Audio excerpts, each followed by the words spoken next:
Good afternoon, Birmingham. Well, here we are. Reform UK meeting in Birmingham. There's joy, there's optimism, there's humour, there's great belief that we can turn this country around. And yes, there are fireworks, and we enjoy ourselves. But spare a thought.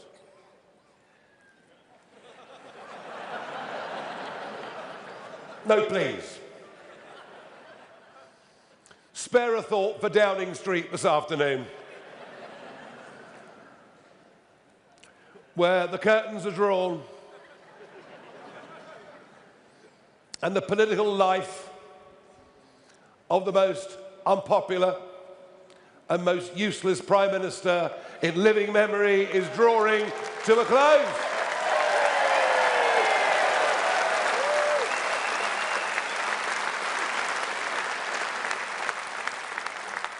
The Mandlesson saga tells you all that you need to know. Its depth, the numbers of people it involves, the sheer level of corruption is probably the biggest political scandal we've seen for 100 years. And it's not as if the PM wasn't warned. Everyone knew that the bloke was a wrong 'un.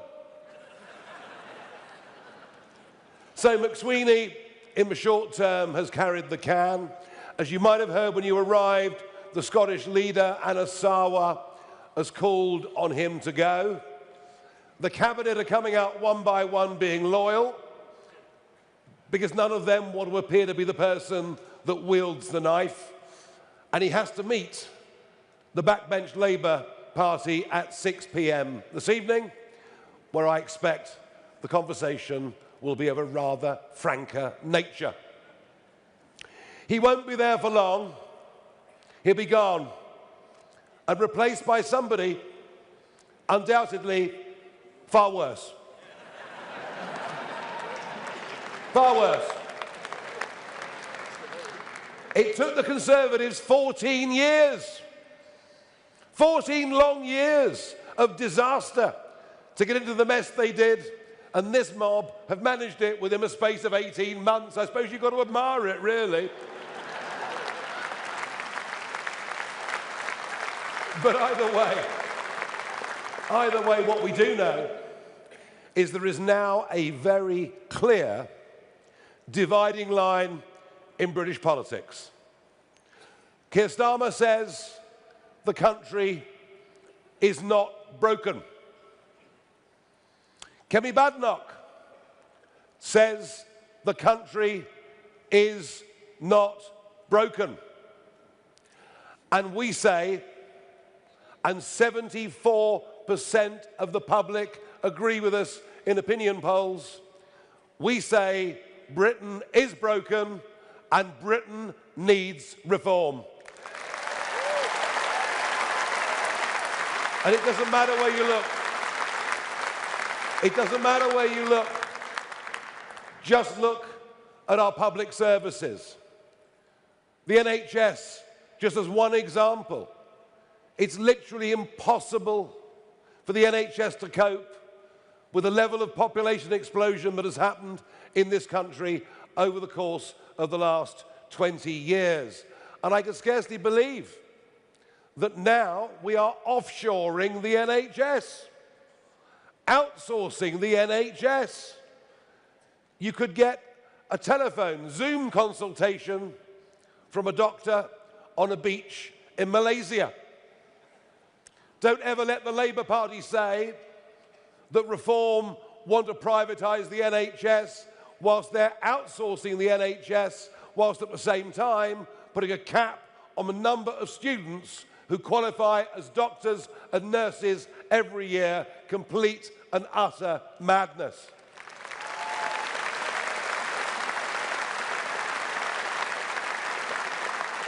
And of course, our borders are completely broken. And this, I think, in many ways represents the greatest breach of trust between the governors and the governed.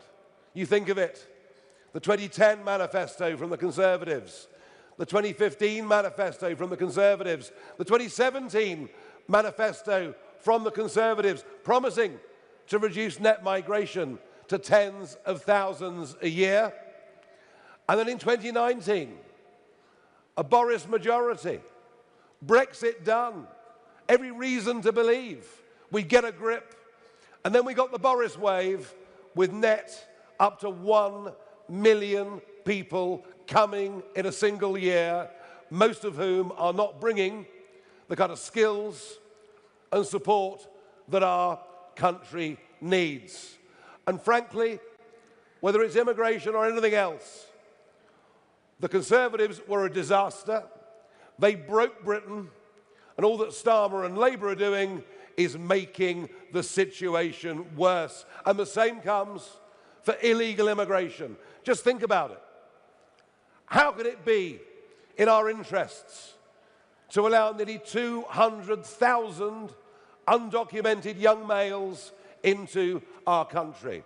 And that is what has happened under both the Conservatives and Labour, and now more people have arrived by boat under Starmer than did under any other Prime Minister. Our borders are broken. Our economy is broken. No one dares admit it. The national debt increased 2.5 times in 14 years of Conservatives and is now absolutely, totally out of control under what I think, despite the CV, oh no, she's got a good CV, that Rachel Reeves. 10 years, a senior economist at the Bank of England. Do you know what? She is the most useless Prime Minister in our history and an embarrassment to us on the world stage. She clearly hasn't got a clue what she's doing.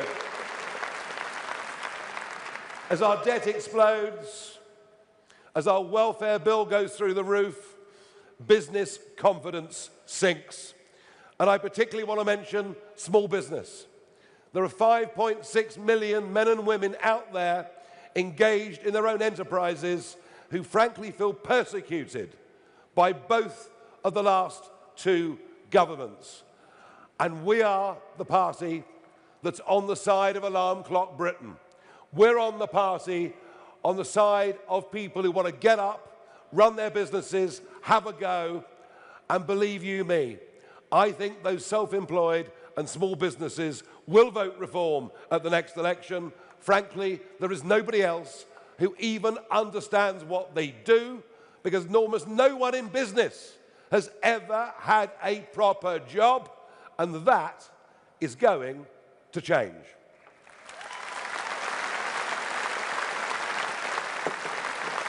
We are de-industrializing at a rate of knots. Heavy manufacturing, heavy engineering, shipbuilding, cement making, chemicals, steel. You can go through the long list. It's all gone off to India and China. And then the very same goods are exported back here. And we're doing it in the name of net zero. We're doing it in the name of saving the planet, despite the fact the goods that are offshored are produced to lower environmental standards and then shipped all the way back. It's incredible. In 2010, we spent £6 billion importing energy from overseas. In 2024, we spent £36 billion importing energy from overseas. We are taxed at the highest level we've been since the war, and many, many people, not just the rich, but many bright, young, ambitious people are leaving our country in what is now approaching an exodus. Our economy is broken. And have a look at our politics. That is well and truly broken. Well, you can see how broken the Labour government is, but think of the 4 years of endless psychodrama the last Conservative government put us through. Too busy fighting each other to even consider standing up and fighting for the voters and the people of this country. We have a Prime Minister who is not a leader, and things are changing on both the centre-right and the centre-left. For all of our lifetimes, we've understood that there was a two-party system that led to government in Britain. And I can say today, for the first time, the two-party system we've known all of our lives is now over. It's gone. It's consigned to history.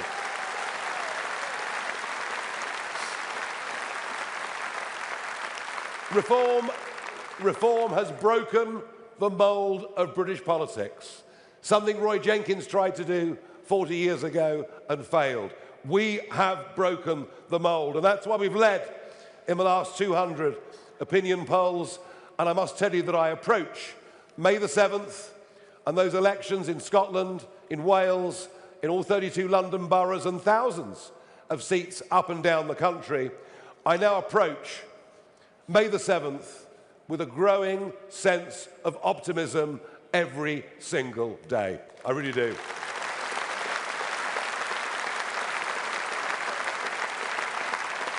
And so broken is our politics, they've even started cancelling elections.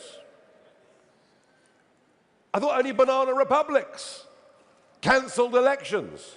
Well, I will be in the High Court on the 19th and 20th of February when we fight the government at judicial review, not just for the elections this year,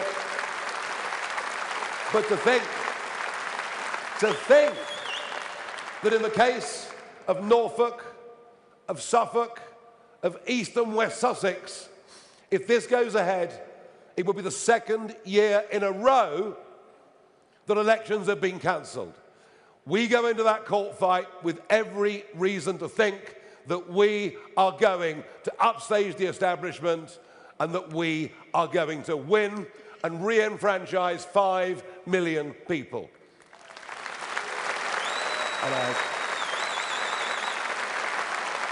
Now, there is a number of people in those counties, particularly those for the second year in a row, have now started cancelling their direct debits and standing orders for their council tax. They're doing so on the basis of no taxation without representation. Now, of course, I could not possibly. None of us could we? Behave, Lee. We couldn't possibly support such action, but do you understand? I'm sure you'd feel the same way. We're going to do something about it. Now, if Sir Keir or whoever follows you, and if Kemi, if you don't believe Britain is broken, I tell you what, come here to Birmingham, because Birmingham is well and truly broken. The city is bust. Another volunteer to stand for the council elections. Thank you very much indeed, sir.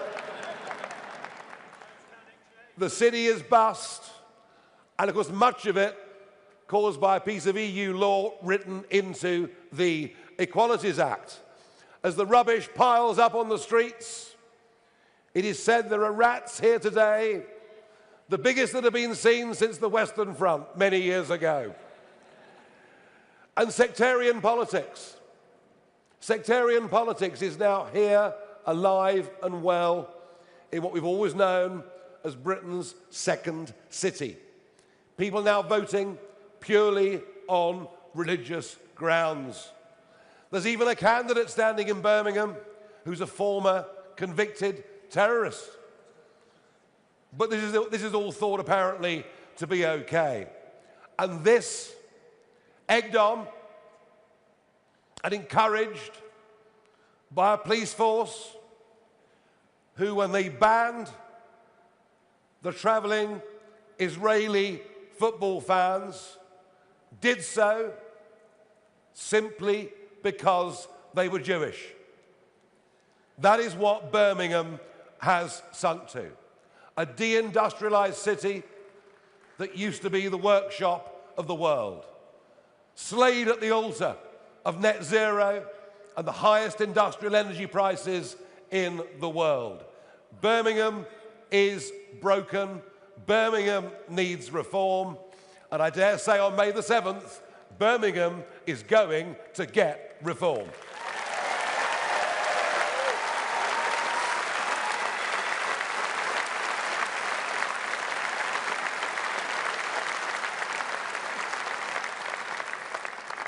Now, unless you face up to the facts that Britain is broken, unless you're prepared to be honest enough to accept the depth of trouble that we're in, you can't begin to even contemplate what the actions needed to rectify it are.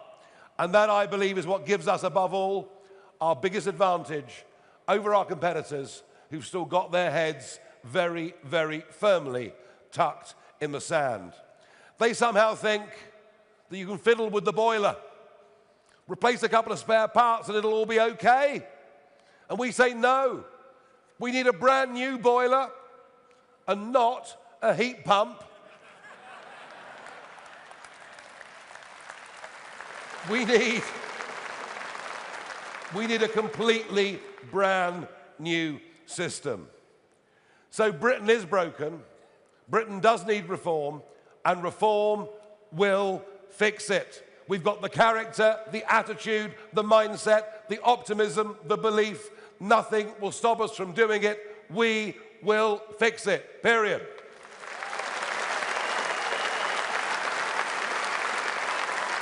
And we will stick to our fundamental principles. We will stick to the slogan that summarizes why we are and what we are. Our priorities are family, community, and country, and we care about those things, frankly, to the exclusion of all else. Because if we do, and we respect the Judeo-Christian principles which underpin the entirety of our civilization, if we understand those things, respect those things, then we can proceed with people in position and with policies that will all be based around one political theme. And that political theme is national interest.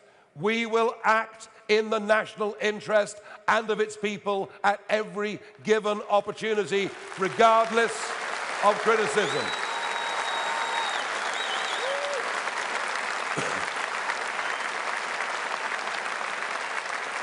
We will no longer kowtow to the European Union or unelected European commissioners. We will no longer even listen to illegitimate United Nations courts like the ICJ, who, with a judge from Russia and China, have persuaded our Prime Minister to give away, no, sorry, not to give away, to pay to hand over the strategically important Chagos Islands. We will not be listening to courts like that in the future. We'll be acting in our own national self-interest.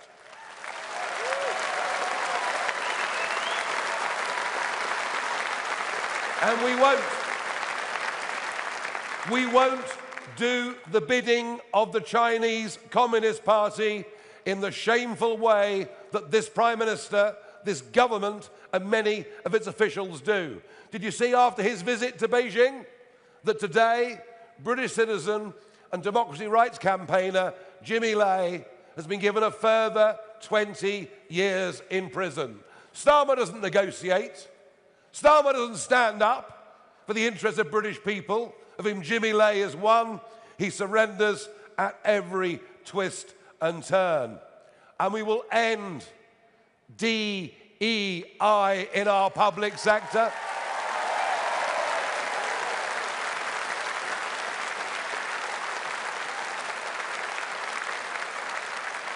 Get rid of two-tier policing, of two-tier justice. We will, because we're firm, we're determined, we don't mind what abuse we're going to get, we will stop the rot. And we'll do it because the national interest demands that we do.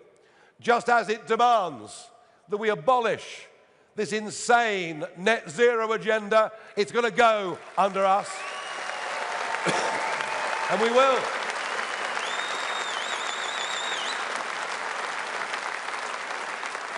We will get the North Sea operating again. We'll get rid of the ludicrous taxation that Jeremy Hunt and the Conservatives put on and Rachel Reeves made worse. Whether you like it or not, we will be using oil and gas until at least 2050. So in that case, why not simply produce our own? It makes sense. It's in the national interest. And we will look to countries like South Korea, who were able to do nuclear energy with no concessions on safety for a quarter of the cost that it does our bungling idiots in government. We'll produce oil and gas, we'll build nuclear energy, because frankly, we're going to need it. Not just for existing manufacturing, what's left of it, but think of the 21st century technologies. And by the way, we're the only party really thinking about this. Think about AI. Think about data centers. Think about the world of crypto, which isn't going away. To be engaged in that, you need more energy than we've ever produced in our histories. We must and we have to be ready for that because it is in the national interest. And we will do everything in the national self-interest to try and produce as much food as we can in this country and not allow our farmers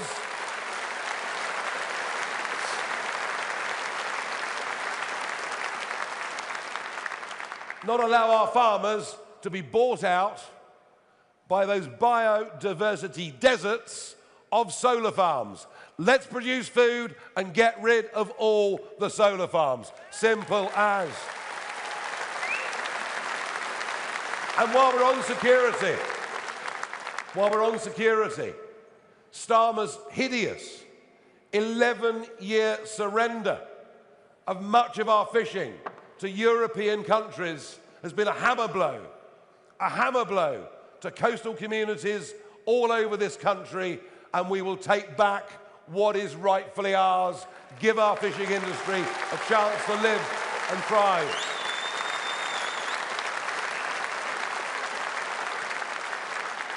It's all about putting our own people first.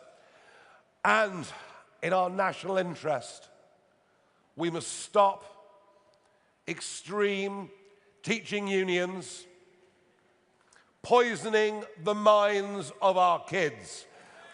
We've got to stop this happening.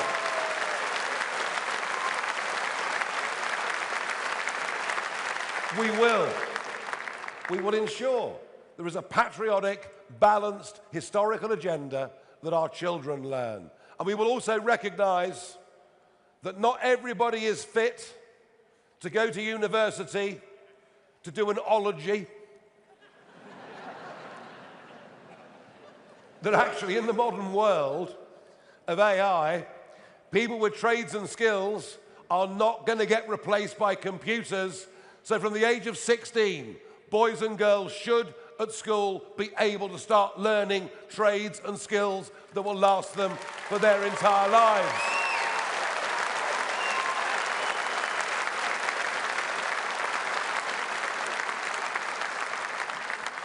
But we have to start making money. The country is going bust.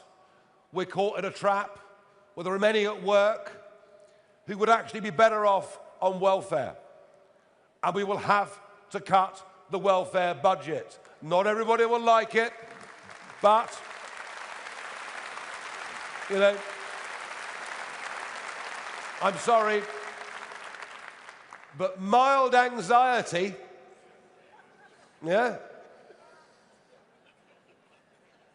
I mean, after a heavy night out, I have mild anxiety. Well, less so than before. But you can't go on the sick because you've got mild anxiety. But it is an attitudinal change that Britain needs. An attitudinal change to hard work rather than work-life balance. An attitudinal change to the idea of working from home. People aren't more productive working at home. It's a load of nonsense. They're more productive being with other fellow human beings and working as part of a team. I want us to be the champions of have a go Britain. People setting up businesses, people having a go. They may succeed, they may not, but many will, and I'm pleased that Kevin Byrne, who was the founder of checkertrade.com, is going to be our mentor in helping us produce the right policies for millions more men and women to set up their own businesses and have the chance to make a big success of their lives. And I'm proud that we're going to do that. But the Whitehall class don't get it. The Westminster class don't get it. They don't understand hard work. They don't understand business, and we do. And the same goes for tax. Why would you want all the richest people who pay the most amounts of tax to leave the country? Because if you do that, it means the taxes that everybody else has to pay, who's at work, go up.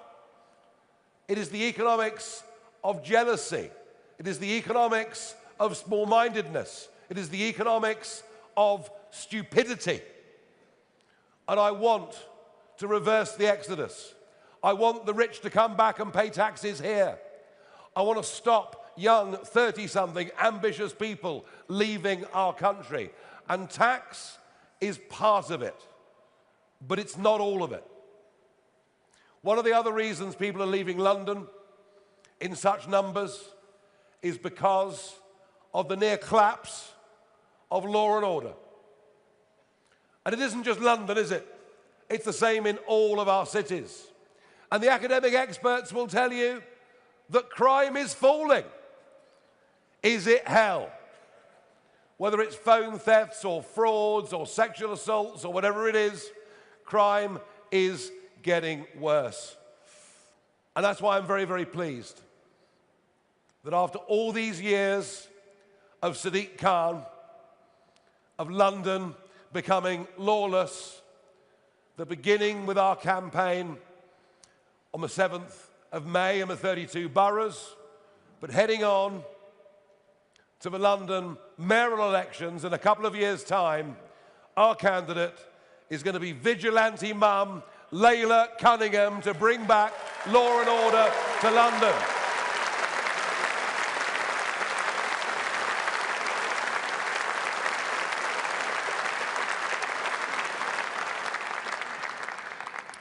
And yes, we will control our borders. We will act in the national interest in terms of defence, in terms of waking up to the fact that our defences were shredded in 14 years of Conservative government, and despite all of Labour's promises, it isn't actually happening. And if we have to cut the welfare budget to make our defences stronger in a dangerous world, well then that is exactly what we are going to have to do. We can't defend ourselves right now. We need to be able to. Now, 20 months ago, I took a very big and life-changing decision.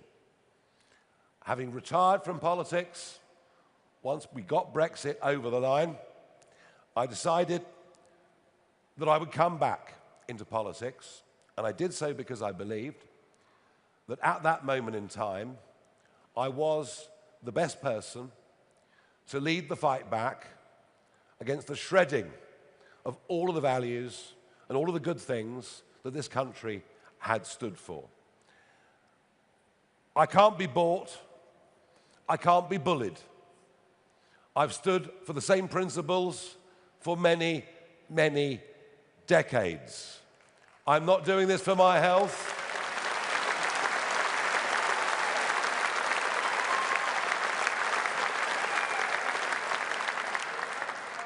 There are many other things in life I could be doing.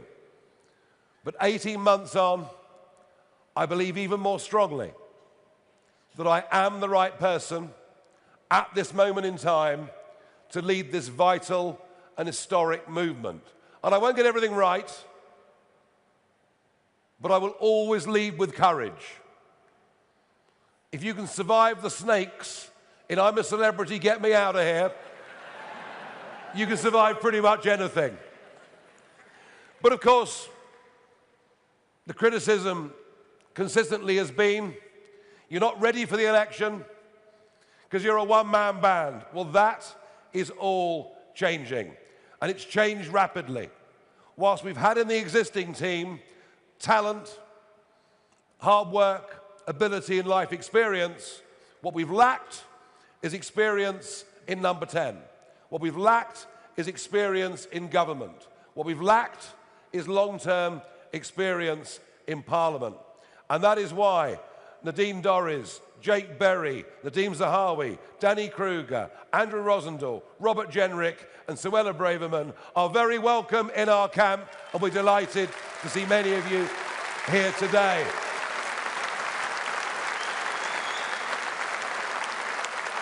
And that complements enormously. That complements enormously what myself and David Bull, Zia Youssef, Richard Tice, Sarah Pochin, and of course, Lee Anderson have been doing already. Anyone from the outside can see we're now beginning to actually build a team of people. And I will also go on encouraging those from outside politics with expertise to join us. People like Colin Sutton, people like Vanessa Frake, and there are many, many more people out there who will answer the call because they realise just how much trouble our once great country is in. The May the 7th elections are crucial.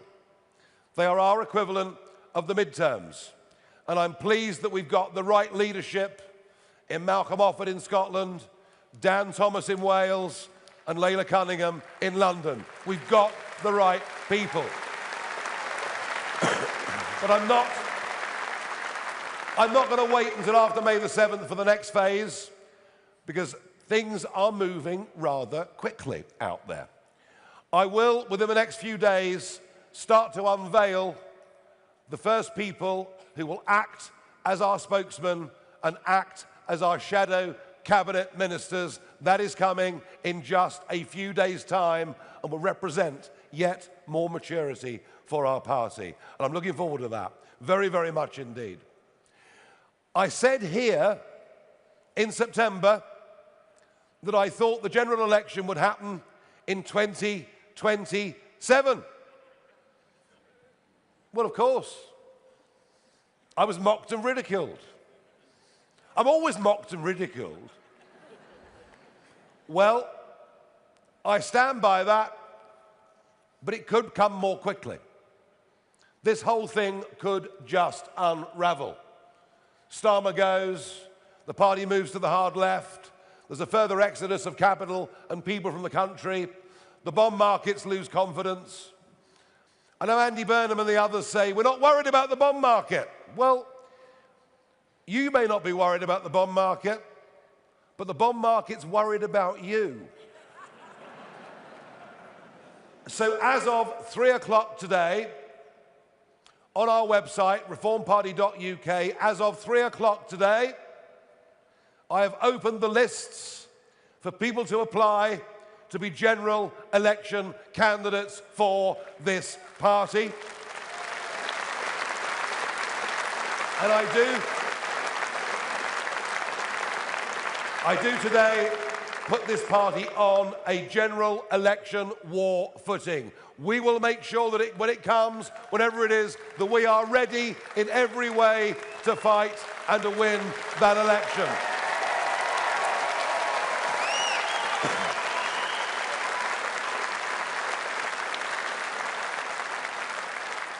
And we're fighting because we believe that we want and need a proud, independent country that stands up on its own 2 feet, cherishes its past, but embraces its future.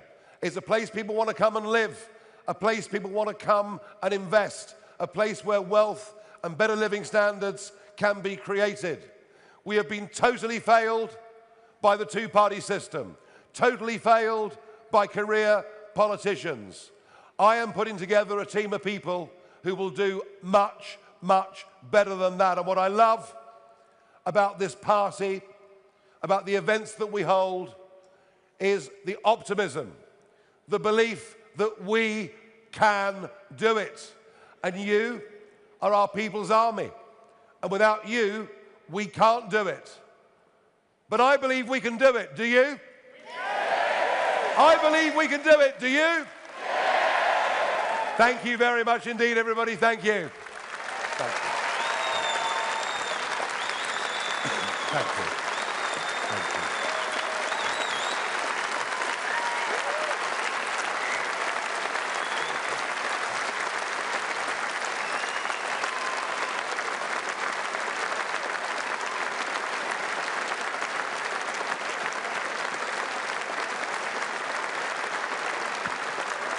Okay, now, you're now all part of a very large press conference. So behave. First up is Catherine Foster from GB News.